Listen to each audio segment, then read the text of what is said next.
बिस्मिल्लाहिर्रहमानिर्रहीम।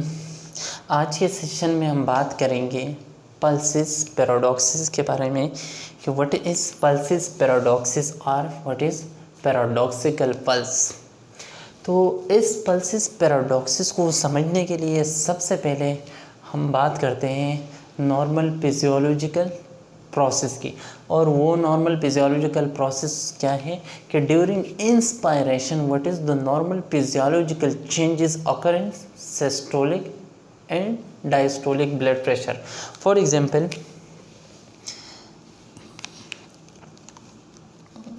this is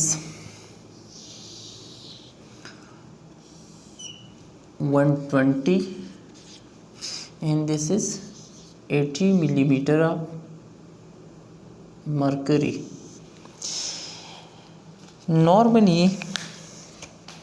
the blood pressure during inspiration क्या होता है कि ये 120 पर 80 फिर 120 फिर 80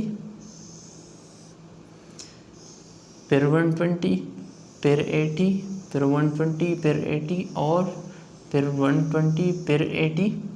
ये नॉर्मल ब्लड प्रेशर के अगर हम ग्राफ की बात करते हैं तो ये ऐसे ग्राफ बनाते हैं, सही। फॉर एग्जांपल, अगर हम ब्लड प्रेशर मेजरिंग डिवाइस रखते हैं, स्पेक्ट्रोमीटर रखते हैं, during contraction of the heart, जब हार्ट की कंट्रैक्शन होती है तब हम जो प्रेशर मेजर कर रहे होते हैं या आर्टीरियल प्रेशर मेजर कर रहे होते हैं उस टाइम, तो उसको हम कहते हैं this is the highest pressure and systolic blood pressure. और जब हार्ट रिलैक्स होता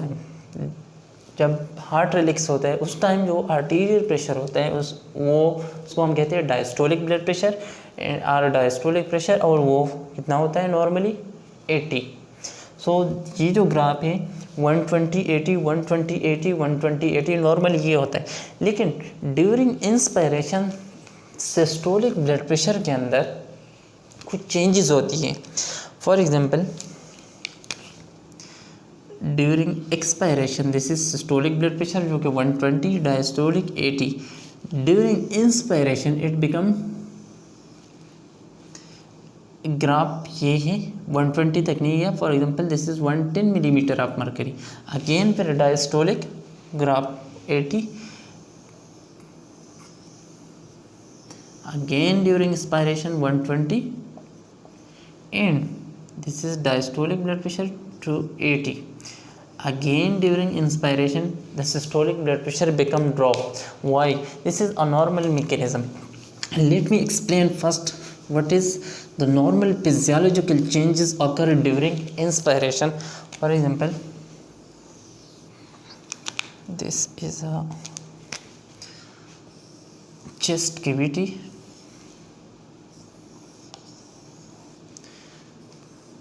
For example, ये हमारे पास लेट्स सपोज कि ये हमारे पास क्या है, चेस्ट कैविटी है, lungs,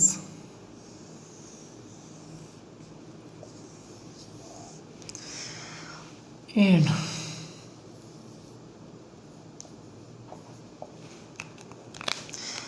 this is all cardiovascular system. For example इसको हम मान लेते हैं कि दिस इज व्हाट हार्ट।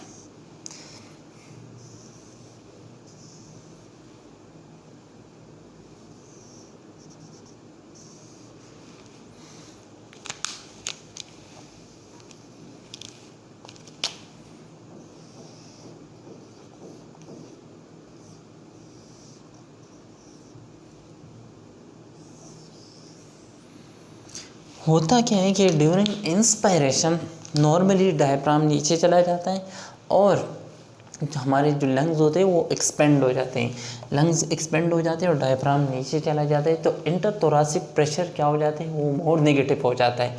तो वो अलाउ करते हैं कि हम एयर को सक इन करते हैं। जब ड्यूरिंग इंस्पायरेशन हम एयर को इसलिए आसानी से इनहेल करते हैं क्योंकि लंग्स एक्सपेंड हो जाते हैं, डायफ्राम नीचे चला जाता है, इंटरथोरेसिक प्रेशर बिकम मोर नेगेटिव, तो एयर आसानी से हम सक इन कर लेते हैं।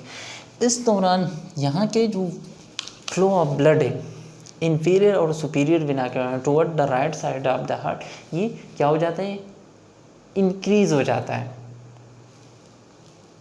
ये क्या हो जाता है, इंक्रीज हो जाता है। तो फॉर एग्जांपल इस हार्ट को मैं थोड़ा सा क्लियर बना देता हूँ।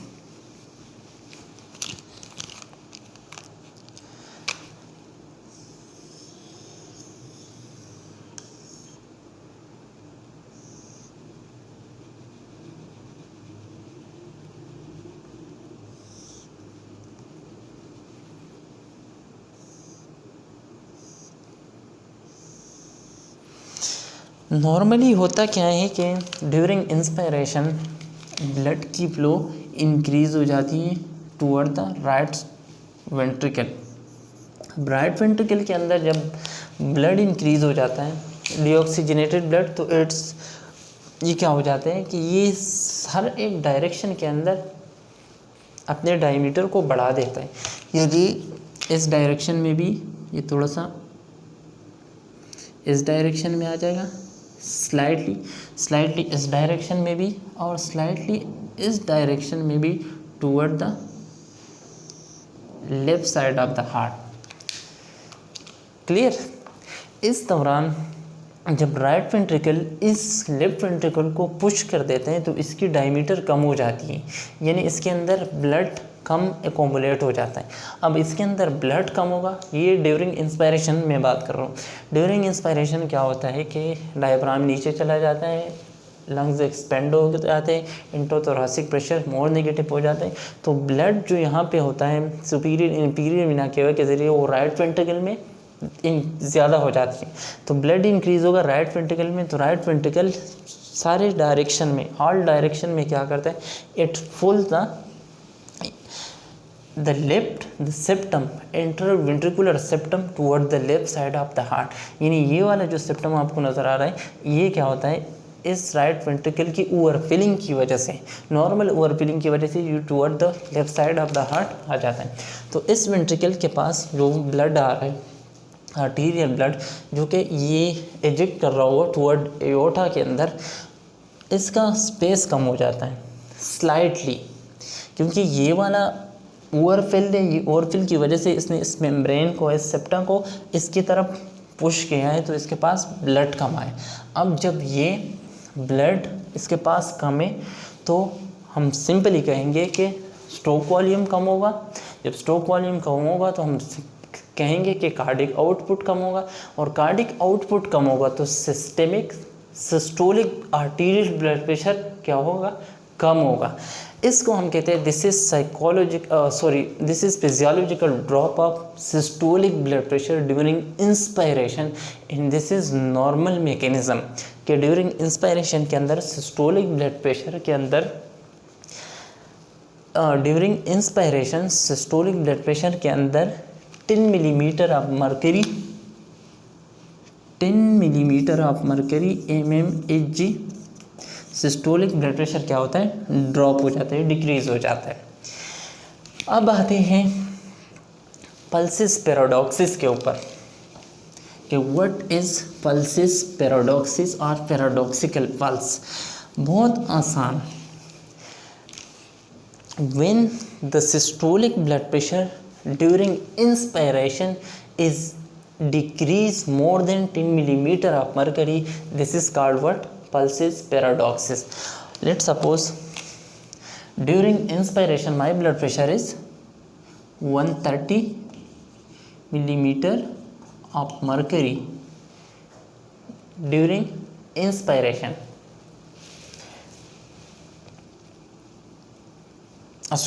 during expiration my systolic blood pressure is 130 millimeter of mercury, while during this is expiration कि expiration के अंदर if my blood pressure is 130 millimeter of mercury, it should be less than 130 millimeter of mercury when I am inhaling the oxygen. For example, during inspiration के अंदर अगर ये drop हो जाए और more than 10 millimetre, for example 15 millimetre of mercury for example during blood inspiration मेरा systolic blood pressure आ जाए 115 mmHg, तो हम कहेंगे कि this is called pulsus paradoxus. Simply normally हमें पता है कि ड्यूरिंग इंस्पायरेशन इस मैकेनिज्म के थ्रू लंग्स एक्सपेंड हो जाते हैं, इंट्राथोरेसिक प्रेशर नेगेटिव हो जाता है, एब्डोमेन नीचे आ जाता है, ब्लड की फ्लो राइट वेंट्रिकल की तरफ ज़्यादा हो जाती है, तो इसकी हर एक डायरेक्शन में इसके अपने साइज़ को थोड़ा सा बढ़ा देते हैं। लेफ्ट वेंट्रिकल के पास ब्लड कम एक्यूमुलेट होता है, कार्डियक आउटपुट कम होगा, ब्लड कम जाएगा सिस्टमिक सर्कुलेशन के अंदर, तो आर्टीरियल सिस्टोलिक ब्लड प्रेशर क्या होगा, डिक्रीज़ होगा। बट ये जो कमी है ब्लड प्रेशर के अंदर, जो ड्रॉपिंग है, ये अगर less than 10 millimetre of mercury है तो हम कहेंगे कि this is normal physiological drop of systolic blood pressure. But if the during inspiration the systolic blood pressure is drop more than 10 millimetre of mercury, तो this is called pulsus पैराडॉक्सिस और paradoxical pulse. और हमें पता है कि cardiac tamponade जो कि एक मेडिकल इमरजेंसी है, उसके अंदर पेशेंट इस कंडीशन में चला जाता है कि ड्यूरिंग इंस्पायरेशन उसकी जो dropping of systolic blood pressure है ये मोर देन 10 मिलीमीटर ऑफ मर्करी होता है। तो आज के लेक्चर में हमने सीखा कि व्हाट इज पल्सिस पैराडॉक्सिस। तो simple definition is that when the systolic blood pressure drop more than 10 millimetre of mercury during inspiration, this is called pulsus paradoxus. Thank you.